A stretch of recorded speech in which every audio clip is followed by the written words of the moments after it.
Hello there, this is Rom Wills coming back at you with yet another podcast. Too many men stay in their feelings. You know what? And I have to address this issue, and this is big. This is big, and let me be clear. This ain't focused on a certain section of YouTube. This is bigger than that. This is in society in general. And we talking about going back 50 years and stuff. And like a lot of factors, there's a lot of factors. Media, impact of women who, the feminist influence, women who, thought it was, cool to give their sons Barbie dolls or something because they trying to mute the masculinity. I'm going to get into that mute the masculinity thing in a second. Media, everything that should try to bring it out and people thinking it's normal, right? And that mute the masculinity thing, and this is something a few women told me. There's a lot of women who are scared of truly masculine men. Truly masculine men.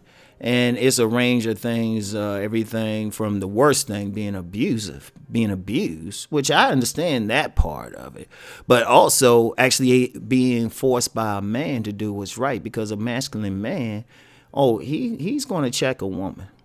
And he ain't doing it in an abusive way, but if she's out of pocket or she needs correcting, he's going to correct her. He might do it with love, but he's still going to do it. But then you have, just with the environment, many women, they ain't used to that. They don't know how to deal with that, right? So, and that's something I need to do a separate podcast on it. But whatever the case, and there are myriad factors, you can't even really just point to one thing. You can't even point to one thing, because another factor, and this is go beyond even what society, because you have some situations where you have a couple get married, right? The woman is already more in her masculinity. And psychologists might call it a Diana complex. They're in their masculinity from the time they were a child. They might have had penis envy or something, right? So they want the masculine role. They wanted the masculine role, and they'll develop these traits as they get older. Now, just because they're in their masculinity don't mean they still ain't, they still heterosexual, some of them. It's easy to think that masculine woman would become a lesbian or something, and a few do. But, you got some feminine lesbians too. And that's a whole other factor right there, because that's always existed throughout human history. Different cultures just dealt with it differently. No, but I'm talking about those masculine women who are still heterosexual. Now, when you talk about gender dynamics, it's always one side is masculine and one side is feminine, no matter what. Now, unfortunately, that's not always automatically a man is masculine and a woman's feminine.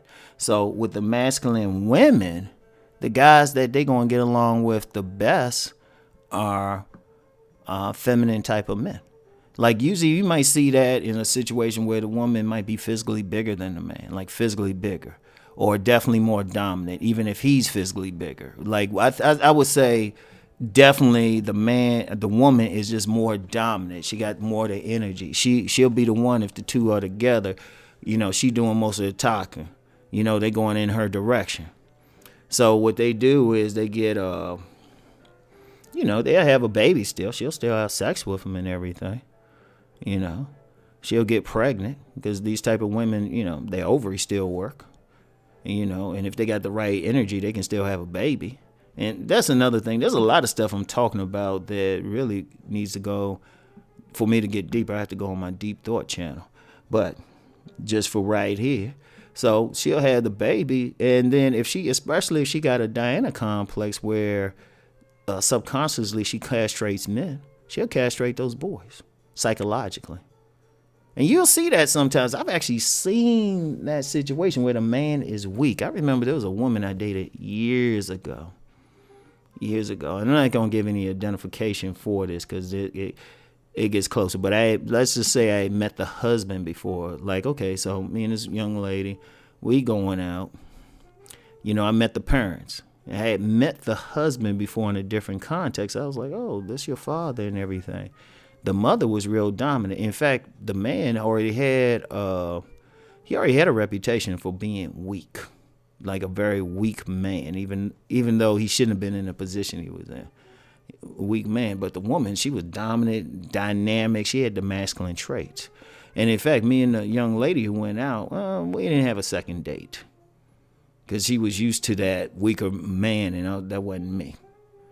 Right? That was not me. And she expected me to do this and that. And I was like, please. Right?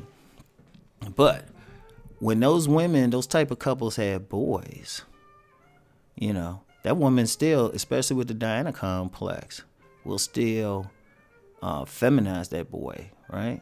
And that's just one thing. Like I say, the Diana complex and stuff like that. Like, I threw out a lot of stuff that could be separate videos or podcasts on their own, and I may or may not do them later. Depends on how it flows. But whatever the case, whatever the factor, whether it's society, whether it's personal, whether they just because of the temperament they were born with, there's too many men in their feelings. There's too many men reacting emotionally. Understand something. Men do have emotions. There's nothing wrong with that. Men do have emotions. We just express them in a different way. We have them. Now, it's not the dominant. It's not supposed to be the dominant thing in a man. But, I say usually it needs to be 80-20. Like 80% logic and rationality, 20% emotion. There's nothing wrong with that. Like a man needs it. When you have children, you have that, children, you need to hold that baby. Yeah, you need to have some emotion. Or especially when you have like a baby girl, especially baby girl, you'll have some emotion. Like I've known some dudes who were like straight up thugs, like real true to the game thugs, got criminal records, everything. And that emotion would come out when baby girl likes on her play phone, and she'd be like, or she needs to have tea time or something. Oh yeah, that emotion comes out, and there's nothing wrong with that. But it's a problem when the emotion is dominant in a man. That's when the problem is, because our nature is to think in a rational way, is to think as a warrior, because our nature is to solve problems, and you can't really solve problems if you're in your feelings too much. Like I say, if it's every now and then, certain instances, there's nothing wrong with that. That's perfectly normal. But when there's situations where you might need to fight, or you might need to use that logic and rationality to solve a specific problem, that's a problem. And that's why a lot of men get stuck. Some things happen and they get stuck in a certain mode and don't grow from there, because they're not bringing that logic and rationality to the surface and coming up with a plan to solve the problem. But they staying in their feelings. They crying about it. They yelling about it, And it's like, you know what? This ain't going to work for you. This ain't going to work for you. And that's an important thing for a man to bring out the more logical, dispassionate side. Now, he don't have to bring it. I mean, it could be a tough thing. And, depending on what he does for a living, he might be a teacher. He might be a medical person, something where it does require that heart. And like I said, there's nothing wrong with it. It's normal. It's normal. But when you too much into that stage, you too much into your feelings, too much into that yin energy, that's where the problem comes up. And then that's why a lot of things happen in society. You can't solve it. A critical mass of men ain't solving it. I guarantee if you had fewer men in their feelings, it'd be a lot more peaceful society all the way around. All the way around, because men by nature create the environment. We create the system, and we use that when we build a system, we build an order.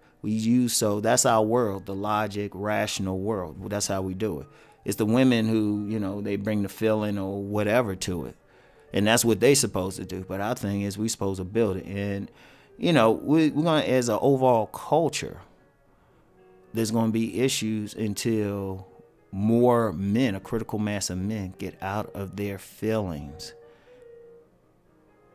Like I said, to an extent, it's normal. In certain situations, you need to have it. You playing, you holding that baby or playing tea time with your baby girl. Oh, yeah. Or you doing something nice for a woman who's already showed her loyalty to you. Okay, that's okay. But when you too much in your feelings, can't really get much done. So anyway, that's all I got for today, y'all. Peace and many blessings.